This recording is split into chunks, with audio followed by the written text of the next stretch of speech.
تب تک ہے، فرمایا جب سے جہان بنا اور جب تک جہان رہے گا وہ سارا حضور کا زمانہ ہے۔ حساب خود کر لینا، کب ہے زمانہ، جہان کب بنایا، اور جہان میں پھر حضور کی رحمت کو واسطہ دے دیا۔ زمانہ آدم علیہ السلام سے پہلے کا ہے، کیونکہ آدم علیہ السلام سے پہلے مٹی بنائی، مٹی سے پانی بنایا، پھر انسان سے پہلے جن فرشتے دیگر مخلوق کو بنایا، زمین آسمان جنت کو بنایا۔ آدم تو کل بنے، بعد میں ان کی تخلیق ہے، تو حضور کی رحمت کا زمانہ ساری کائنات سے پہلے کا زمانہ ہے۔ جب جہان کو بنایا تو ساتھ ہی مصطفیٰ جان عالم کی رحمت کا زمانہ بنا دیا۔ اب کب تک ہے؟ قیامت تک، جب تک جہان رہے گا حضور کا زمانہ رحمت بھی رہے گا۔ دوسرا زمانہ حضور کا جس کی قسم ارشاد ہوئی، والعصر محبوب، آپ کے زمانہ ظہور ولادت کی قسم۔ اے سونیا، جب دنیا میں جلوہ گر ہوئے، دکھیوں کے دکھ مٹ گئے، جی پریشان حالوں کی پریشانیاں مک گئیں، اے محبوب بے چاروں کو قرار آ گیا، بے یاروں کو یار مل گئے۔ محبوب اس زمانے کی قسم، اب یہ زمانہ حضور کی ولادت سے حضور کے وصال پاک تک کا زمانہ، 63 سال زمانہ وہ حضور کے ظہور ولادت کا زمانہ ہے۔ اور خیال کرنا تیسرا زمانہ اے محبوب آپ کی ظہور نبوت کا زمانہ ہے۔ یا اللہ یہ کب سے کب تک ہے؟ تو جواب آتا ہے بس میری ذات تھی، اس کے بعد جب سے میں نے مصطفیٰ کو بنایا ہے اس وقت سے مصطفیٰ کی نبوت کا زمانہ ہے، اور قیامت تک، قیامت کے بعد جنت میں جنتی جائیں گے وہ بھی زمانہ مصطفیٰ کا ہی ہوگا۔ حضور کی نبوت کا زمانہ یہ سارے زمانوں سے بڑا زمانہ ہے۔ حضور کی ظہور ولادت کا زمانہ یہ 63 سال ہے۔ حضور کی رحمت کا زمانہ یہی تو وہ زمانہ ہے کہ آدم علیہ السلام کی توبہ قبول ہوئی، یہی تو رحمت ہے کہ موسیٰ علیہ السلام طور سینا پہ رب سے ہم کلام ہوئے، اسی رحمت والے زمانے کی برکت سے جناب اسماعیل چھری سے زندہ و سلامت نکل آئے، اسی رحمت کی وجہ سے پیارے ابراہیم پر آگ گلزار بن گئی۔ یہ حضور کی رحمت کا زمانہ ہے۔ اب اللہ فرماتا ہے والعصر ان الانسان، اے محبوب سارے زمانے کے لوگ نقصان میں ہیں، پر تیرے چاہنے والے نقصان میں نہیں فائدے میں ہیں۔ اللہ اکبر۔ حضرت مفتی احمد یار خان صاحب فرماتے ہیں کہ دہلی میں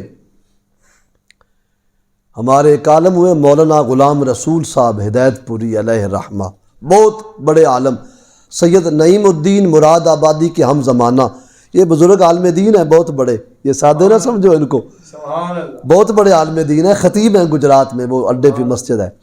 یہ مفتی صاحب کے شاگردوں میں ان کا نام ہے، حافظ سید علی صاحب علیہ الرحمہ، ان کے شاگردوں میں ان کا نام آتا ہے۔ صدر الافاضل سید نعیم الدین مراد آبادی کے ہم عصر وہ تھے، مولانا غلام رسول ہدایت پوری علیہ الرحمہ، وہ خطاب کر رہے تھے۔ سادہ زمانے میں لوگ عقیدت و احترام کے ساتھ جب بھی خطاب ہوتا، محفل ہوتی، تو لوگ 11ویں شریف کا اہتمام رکھتے، اور 11ویں میں لنگر بھی ہوتا ہے، جس طرح آج لنگر ہے، قاری احمد بلال صاحب نے لنگر کا انتظام کیا ہوا ہے، آج انتظامیہ نے، ہیں جی لنگر ہے۔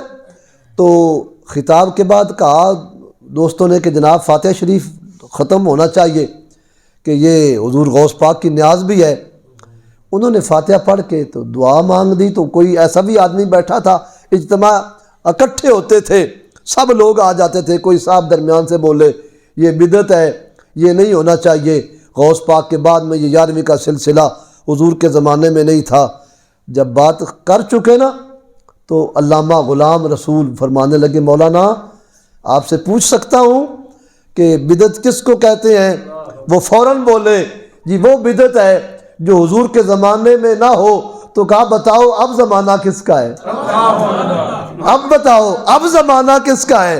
پھر ایت پڑی والعصر، قرآن تو کہتا ہے اے محبوب سارا زمانہ ہی تیرا ہے۔ جب اب زمانہ حضور کا ہے تو بدعت کہاں سے آ گئی؟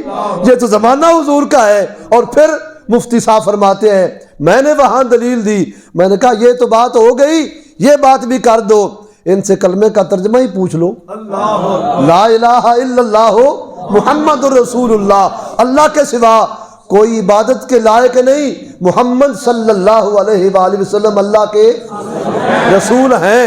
جب ہیں تو پھر زمانہ بھی انہی کا ہے، قیامت تک زمانہ ان کا رہے گا۔ ہاں فرمایا قیامت نہیں، قبر میں بھی زمانہ حضور کا ہے، معاشر میں بھی سکہ حضور کا ہی چلے گا، جنت میں جنتی جائیں گے، وہاں زمانہ ختم کر دیا جائے گا پر کلمہ حضور کا ہی پڑھا جائے گا۔